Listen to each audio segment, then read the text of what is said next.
بسم اللہ الرحمن الرحیم۔ غسل الیدین، دوسرا واجب ہاتھ دھونا مرافق سے لے کر انگلیوں کے سروں تک۔ مرافق کا تذکرہ خود قرآن میں آ گیا ہے، وَاغْسِلُوا وُجُوهَكُمْ وَأَيْدِيَكُمْ إِلَى الْمَرَافِقِ، اور الا بمعنی ما واضح ہے۔ اور اگر شک ہے بھئی الا کس معنی میں ہے، ما والے معنی میں ہے یا ادھر سے اوپر جا کر دھونا اس طرح، تو انتہا غایات والا ہے یا ما والا ہے، تو شک کی صورت میں اگر ہمارے پاس نہ ہوتی روایات تو مشکل بنتی۔ ہمارے پاس اتنی روایات ہیں اہل بیت علیہ السلام، ان کو اپنے امام پیارے ہوں اور ہم اپنے ائمہ کے مطابق، اور ہمارے ائمہ نے وضو کر کے دکھایا کہ آؤ میں تمہیں اللہ کے رسول والا وضو دکھاتا ہوں۔ چہرہ دھویا، بازو یہاں سے دھویا، اور راوی کہتا ہے کہ یہاں تک انگلیوں کے سروں تک، ایسے نہیں کہ یہیں ٹھہرا دیا ہو سارا، تو پھر سار کا مسا، پھر پیروں کا مسا، اور سارا بار بار یہی بتاتے رہے، سمجھاتے رہے۔ تو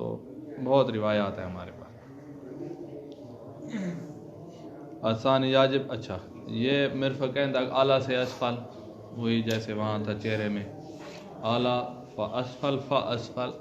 اور وہ والا کام نہیں کرنا کہ یہاں ڈال کے یہ دھو لے، پھر یہاں ڈال کے یہ دھو لے، اور پھر یہاں ڈال کر تو اوپر سے نیچے رہا ہے، لیکن احتیاط واجب بنا پر اس طرح نہیں کرنا، کرنا ہی شروع یہاں سے ہے اور نیچے لے آنا ہے عرفی۔ اور دوسری اور بات یہاں یہ آئے گی کہ ایک بندے کے مرفق سے نیچے جو ہے کوئی گوشت کا ٹکڑا زائد ہے یا انگلی زائد ہے، تو جو چیز بھی زائد ہے اس کو دھونا ہے۔ اگر مرفق کے نیچے دو ہاتھ ہیں، ایک اصلی اور ایک ایسے ساتھ لٹک رہا ہے، اس کو بھی ساتھ دھونا ہے، کیونکہ مرفق کے نیچے جو ہے وہ سارا ہی دھونا ہے۔ مسئلہ ہوگا جب مرفق سے اوپر کوئی ہاتھ ہے تو اس کو نہیں دھونا، اصلی کو دھونا ہے، وہ جو اصلی نہیں ہے اس کو نہیں دھونا۔ اور اگر دو ایسے ہوں کہ اشتباہ ہو جائے کہ اصلی کون سا ہے، تو یہاں علم اجمالی آ جائے گا کہ اجمالاً پتہ ہے کہ میرا ایک ہاتھ اصلی ہے اور ایک نقلی ہے، تو کون سا اصلی ہے کون سا اصلی نہیں ہے تو تفصیل کا پتہ نہیں ہے، اجمالاً پتہ ہے، تو یہاں علم اجمالی آئے گا۔ اور آپ سب جانتے ہیں علم اجمالی منجز ہو تو احتیاط کی جاتی ہے۔ اب دونوں کو دھوئے گا اور مسح کے وقت بھی احتیاط کرے گا، دونوں سے کرے گا۔ یہ کہ اور بات ہے کہ سیاد کہتے ہیں مثلاً اس پہ دو ہیں اور اس پہ ایک ہے، تو یہ اور بات ہے کہ آگے مبنی آ رہا ہے کہ بائیں ہاتھ سے ہی سر کا اور پیر دونوں پیروں کا اور اس ہاتھ کو آزاد رکھو، کر سکتے ہو، کوئی مسئلہ نہیں ہے۔ تو اگر ادھر بھی دو ہوں ادھر بھی دو ہوں اور چار ہو جائیں اور پتہ نہ چل رہا ہو کہ اصلی کون سا ہے اور فرعی کون سا ہے، تو اب احتیاط کرنی ہوگی۔ یہاں والے دونوں دھوئیں گے، یہاں والے دونوں دھوئیں، مسح کے وقت دونوں سے مسح کریں گے، پاؤں کا بھی ایسے مسح کر کے پھر صاف کر کے پھر دوسرے سے، اور اس پاؤں کا بھی ایسے دو دو مسح کریں گے، احتیاط کریں گے۔ علم اجمالی جب آئے گا تو وہ ہر جگہ پھر احتیاط چلتی جائے گی، جہاں تک اس کا تعلق ہے آپ کے موضوع کا، ہاتھ موضوع ہے، اس کا آگے جتنا تعلق ہے احتیاط ہی کرنا۔ آسان یاجب غسل الیدین من المرفقین الی اطراف اصابع، مرافق سے اطراف اصابع تک، و یاجب الابتداء بالمرفقین، اوپر سے ابتدا کرنی ہے، ثم الاسفل منها فاسفل عرفا الی اطراف اصابع، اطراف اصابع۔ والمقطوع بعض یدہ، ایک بندے کا ہاتھ کچھ کٹ گیا ہے تو جتنا بچا ہوا ہے اس کو تو دھونا ہے، یغسل ما باقیہ یا یغسل ما باقیہ، ولو قطعت من فوق المرفق، ہاتھ کٹا ہوا ہے مرفق سے بھی اوپر، جب مرفق ہی نہیں ہے تو اب تو موضوع ہی نہیں ہے جس پر وجوب الغسل والا حکم ہے، موضوع ہی ختم۔ تو یہ بھی ایک طریقہ ہے احکام ختم کرنے کا کہ آپ موضوعات ہی ختم کر دیں، کوئی ہاتھ کٹوا دے تو مطمئن ہو جائے، ہاں وجوب ختم ہو جائے گا، یا مسافر بن جائے تو روزے کا وجوب ختم ہو جاتا ہے، تو موضوع ہی ختم کر دو، احکام ختم ہوتے جائیں گے خود بخود۔ والمکتوبہ